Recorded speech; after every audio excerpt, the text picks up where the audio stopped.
1045 The Team, your home for New York Yankees baseball. Randy Miller of NJ.com with us right now. You were there yesterday. Now, first of all, not the most beautiful of days, but nothing can stop Derek Jeter from ascending to greatness. So what was it like in the stadium? You know, it was interesting that there was no one there for Game 1. I mean, Game 1 looked like a late September game between two non-contenders. There were so few people in the stands. And then, after Tanaka blows up in Game 2, and they heckle him, it empties. But the middle, the getting ready for the Jeter, and you hearing the Jeter chants, and then the ceremony, it was like World Series atmosphere. It was so bizarre, and that there's two games, and it's almost like no one gave a damn about these two games against two of the best teams in the American League. All they cared about was Jeter. Jeter shirts. Sitting in the press box, I looked down at one point, and I saw about 30 Yankee jerseys, and 29 of them were Jeter, and one was Posada. It's a great feel there, but it almost felt like, maybe for some fans, the end of an era. I know Levack's a huge Jeter fan, and other Yankee fans, I told him, when Derek Jeter gets basically honored, that's the end. Was it sad, or was it a celebration? Probably a little bit of both for Yankee fans. I'm not from the area. I did cover the Yankee postseason games from that era, almost all of the home games.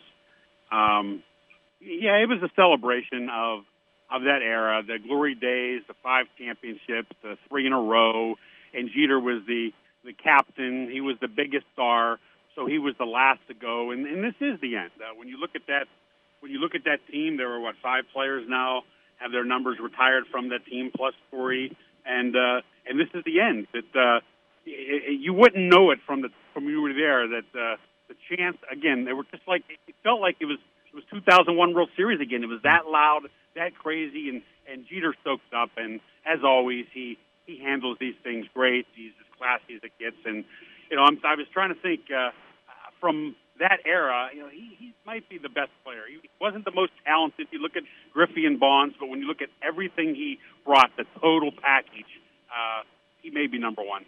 Randy Miller with us right now from NJ.com. You can follow him on Twitter at Randy J. Miller.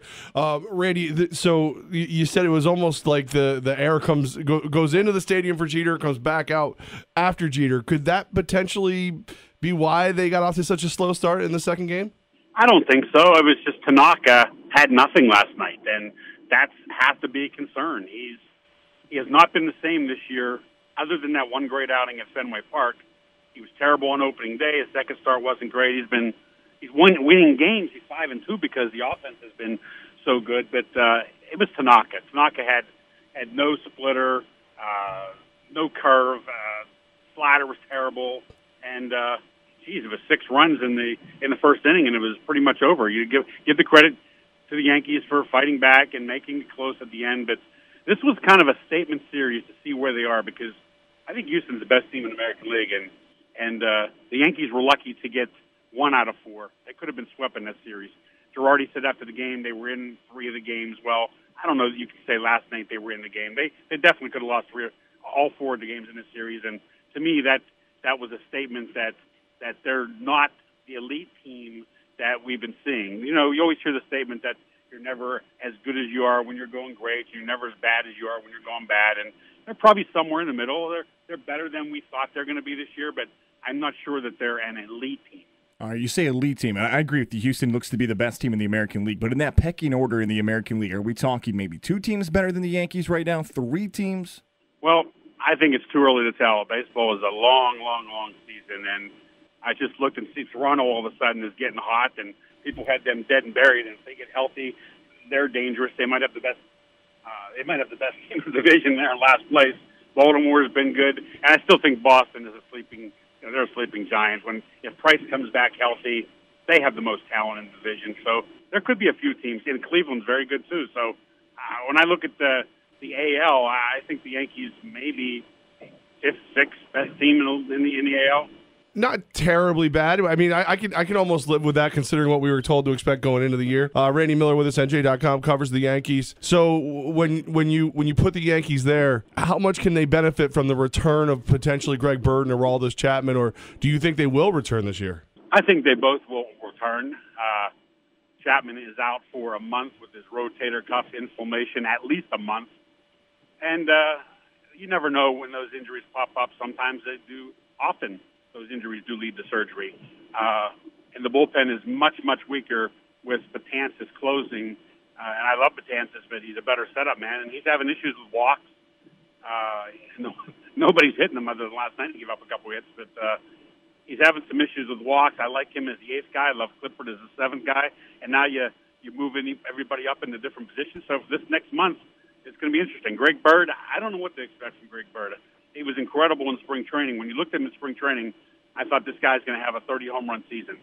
And it was so bad in April, and then you wonder how much of it was that ankle. Was it a lot? Was it some?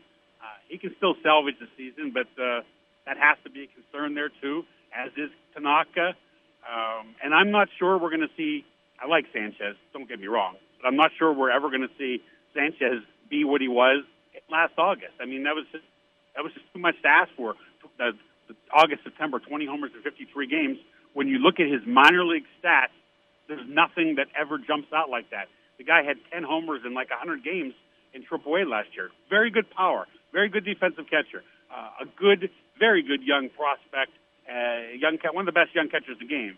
But I don't know if he's going to be a superstar at this age like people were hoping. Randy, when you look at Aaron Judge, he's already getting compared to Derek Jeter, which is a lot to put on a young guy. Do you see any of that? Do you see any of the similarities to like, he gets up in the bottom of the ninth last night, and I'm thinking to myself, we might have a tie game. He does come through with a hit, but not a home run. He almost looks like Jeter a little bit, except he's 6'7" and 250. The facial features a little bit. Their personalities are a little bit the same, although Judge is much, much more media-friendly. Not that Jeter wasn't. And Judge also is kind of guarded in saying too much, but, geez, every day the guy's saying hello and thanking you for talking to him, even when you're talking to him every day. The guys he knows well. I can see this guy potentially being a captain someday. He's just so likable. Every veteran player, you hear how respectful he is for a young player. Those are the same things you heard about Derek Jeter. And as far as what you mentioned, yeah, he has been clutch. This wasn't the first time he came up with a clutch hit in the ninth inning on Sunday night. That could have possibly been a huge hit and an incredible comeback win. But he's done that. He had a game-tying homer the other night. I guess in Game 1, I think he had the game put the Yankees ahead with a homer after Castro tied it when they had been when they fell behind with Severino having a terrible start. So yeah, there's some things. Obviously, they're different players. There's a shortstop and a power-hitting right fielder. But there's some characteristics they both have as far as leadership, respect for the game, respect for other people of all walks of life. Very, very impressive young man. I love it. Randy Miller, NJ.com. He's the man who covers the Yankees. He's can we call you the road warrior? Like I think what'd you say earlier? You've seen your house for like 6 minutes. Yeah, I got home at 3 a.m. and then it was off to the airport to go to Kansas City. All right. Well, I hope safe travels, and we hope to talk to you again soon. Okay, anytime, guys. Take care.